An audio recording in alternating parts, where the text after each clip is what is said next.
Private పరానికి గవర్నమెంట్కి తేడా ఏంటి అంటున్నారు. ఇప్పుడు విలేకరులందరినీ ఒకటే ప్రశ్న అడుగుతానండి.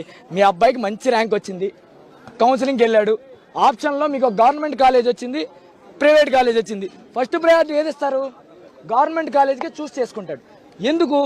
అక్కడ విలువైన విద్య అందుద్ది, ఖచ్చితమైన మంచి ఫ్యాకల్టీ ఉంటుంది, అలాగే గవర్నమెంట్ రిలేటెడ్ అంటే బాధ్యత తీసుకుని చదివిస్తారు, కమర్షియల్గా ఉండదనే ఆలోచనతో ఫస్ట్ గవర్నమెంట్ కాలేజీని చూస్ చేసుకుంటారు.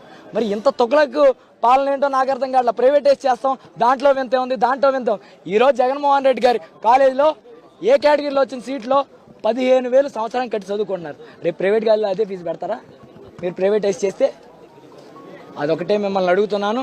అలాగే మీకు ఒకటి చెప్తున్నాను, ఇలాగే మీరు చేసుకుంటా పోతే పోలీసులను అడ్డం పెట్టో, పోలీసుల్లో కూడా ఎవరో ఒకరికి డాక్టర్ చదువుకోవాలని ఆడపిల్లలు ఉంటారు, మగపిల్లలు ఉంటారు, వాళ్ళు కూడా అడుగుతారు, ఏంటి నాన్న గవర్నమెంట్ కాలేజీకి వాళ్ళు వెళ్తుంటే ఎందుకు నాన్న మీరు అందరూ వెళ్ళి డ్యూటీ చేస్తా ఆపారు, మేము డాక్టర్ అవ్వడం మీకు ఇష్టం లేదా అని అడుగుతారు. మరి వాళ్ళు కూడా సమాధానం చెప్పుకోవాలిగా. కానీ ఉద్యోగరీత్యా ఏం చేస్తారో తప్పదు, ఇది అన్యాయం అని తెలిసినా అడ్డుకోవాలి.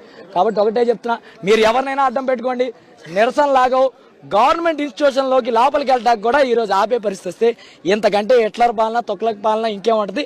నీకంటే సైకోగాళ్ళు ఎవరు ఉంటారని చంద్రబాబు గారిని ప్రశ్నిస్తూ